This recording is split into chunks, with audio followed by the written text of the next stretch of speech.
Hello viewers, আশা করি সকলেই ভালো আছেন। আজকের এই ভিডিওতে আমরা শিখব কিভাবে কুচি দিয়ে পেটিকোট কাটিং করতে হয় এবং সেলাই করতে হয়।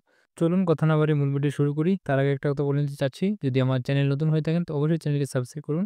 আমি এখানে ২ গজ ৪ গিরা পরিমাণ কাপড় নিয়েছি ৩৪ ইঞ্চি লম্বার জন্য। তো এই ২ গজ ৪ গিরা দিয়ে আপনারা ৩৬ ইঞ্চি লম্বাও কাটিং করতে পারবেন। এখানে আমি ৫ ইঞ্চি করে ডাবল করে ভাঁজ করে কাপড়টাকে কাটিং করে নিয়েছি। তো এটা আমাদের বেল্টের জন্য। তো দেখতে পাচ্ছেন আমাদের ২ টা বাট্টা হয়ে গেছে। এখান থেকেই আমরা ফিতা বানাবো এবং বেল্ট বানাবো। বাকি যে কাপড়টুকু আছে সেটা আমাদের কোনো কাটিং করতে হবে না। আমরা জাস্ট এখানে আমাদের আটকানো অংশটাকে আমরা ছাড়িয়ে নেব। এরপরে লম্বা যতটুকু আছে সেটাকে আমরা সুন্দর করে ছেঁটে নেব। এখানে একটা কথা মাথায় রাখবেন, আমাদের বেল্ট যা নিয়েছি সেটা বাদ দিয়ে এখানে লম্বা যতটুকু থাকবে ততটুকুই আমাদের পেটিকোটের লম্বা টিকবে। বাড়তি ১ ইঞ্চিও নিতে হবে না, কারণ আমাদের বেল্টের জন্য বাড়তি ২.৫ ইঞ্চি নেওয়া আছে, সেখান থেকেই আমাদের লম্বা মাপ এবং নিচে সেলাইয়ের জন্য মার্জিন হয়ে যাবে। তো এখন আমাদেরকে যেটা করতে হবে, তো সাইড দিয়ে আমাদের লম্বা যতটুকু ঠিকঠাক রেখে আমরা সুন্দর করে ছেঁটে নেব। তো আটকানো অংশটা আমরা ছাড়িয়ে নেব। তো এখন আমাদের কিন্তু কাটিং শেষ। এখন জাস্ট আমরা মেশিনে চলে যাব। মেশিন যেয়ে আমরা সেলাই করব। তো বন্ধুরা দেখতে পাচ্ছেন আমি মেশিনে চলে এসেছি।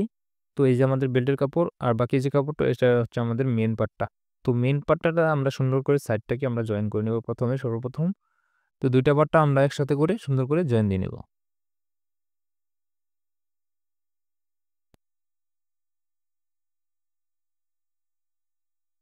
তো একদম ইজি, পেটিকোট সেলাই করা খুব কঠিন ব্যাপার না। তো তারপর আমরা সুন্দর করে এভাবে নখ দিয়ে সুন্দর করে ভাঁজ দিয়ে নিব।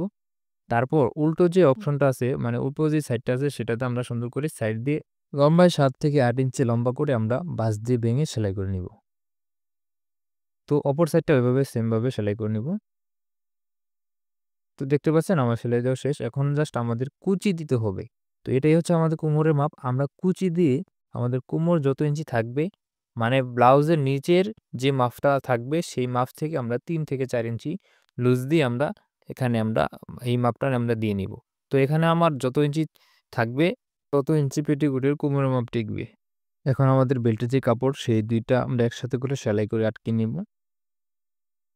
তো আটকিয়ে নেওয়ার পর এখন আমাদের সুন্দর করে এখানে নখ দিয়ে ভাঁজ দিয়ে নিতে হবে।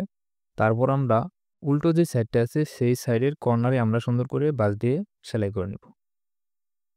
তো তারপর আমাদের কুচির যে অংশটুকু আছে, যে উল্টো যে সাইডটা আছে সেটা উপরে থাকবে। আমাদের বেল্টের যে উল্টো সাইড আছে সেটা উপরে থাকবে। তো দুটো পার্টটা যদি আমার উপর থাকে তাহলে আমাদের এভাবে আমরা সুন্দর করে জয়েন করে নিব। তো আমি আবারও বলছি, বেল্টের যে পার্টটা সেটা উল্টো থাকবে, উপরের দিকে থাকবে। এবং কি কুচির যে মেইন পার্টটা সেটার উল্টো অংশটুকু উপরে থাকবে। তো তারপর আমরা সুন্দর করে এভাবে জয়েন দিয়ে নেব।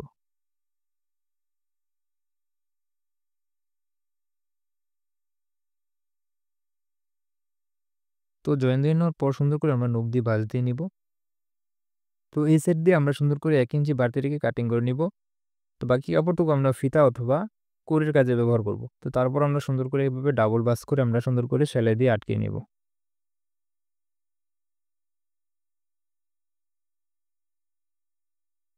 তো আটকিয়ে নেওয়ার পর এখন আমাদেরকে যেটা করতে হবে, তো সাইড দিয়ে সুন্দর করে ভাঁজ দিয়ে ভেঙে নিতে হবে প্রথমে ১/২ ইঞ্চি পরিমাণ করে।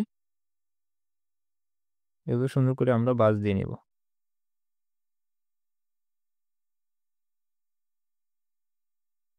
তো পুরোটা সুন্দর করে ভাঁজ দিয়ে নেওয়ার পর এখন আমাদেরকে যেটা করতে হবে, আমাদের এভাবে সুন্দর করে ডাবল ভাঁজ করতে হবে।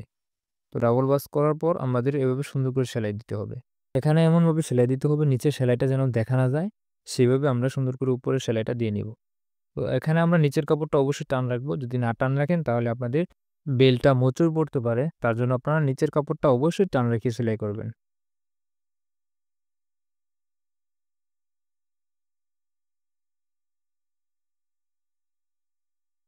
তো এভাবে সেলাই দেওয়ার পর আমরা সাইড দিয়ে আরেকটি ১ ফিট পরিমাণ ফাঁকা রেখে আরেকটি সেলাই করে নিব।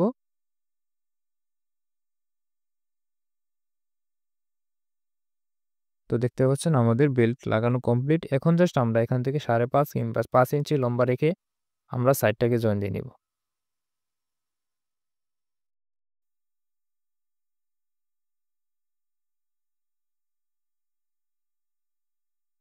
তো দেখতে পাচ্ছেন আমাদের সাইড জয়েন দেওয়া কমপ্লিট। এখন আমাদের নিচের যে সেলাইটা আছে সেই সেলাইটা আমরা অবশ্যই দিয়ে নিব। তো প্রথম অল্প একটু ভেঙে নিব, তারপর আমরা ডাবল করে সেলাই দিয়ে নিব। তো আশা করি বুঝতে পারছেন। এই ছিল আজকের ভিডিও। তো ভিডিওটি কেমন লাগলো অবশ্যই কমেন্টস করে জানাবেন। যারা আমার চ্যানেলে নতুন আসছেন অবশ্যই অনুরোধ করব আমার চ্যানেলটিকে সাবস্ক্রাইব করুন। আর যারা সাবস্ক্রাইব করে রেখেছেন already thank you so much. তো নেক্সট ভিডিও কি নিয়ে বিষয়ে হবে এটা অবশ্যই কমেন্ট বক্সে লিখে যাবেন। তো আপনাদের রুচি অনুযায়ী আমি ভিডিও বানানোর চেষ্টা করব।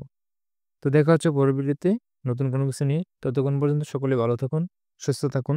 আল্লাহ হাফেজ।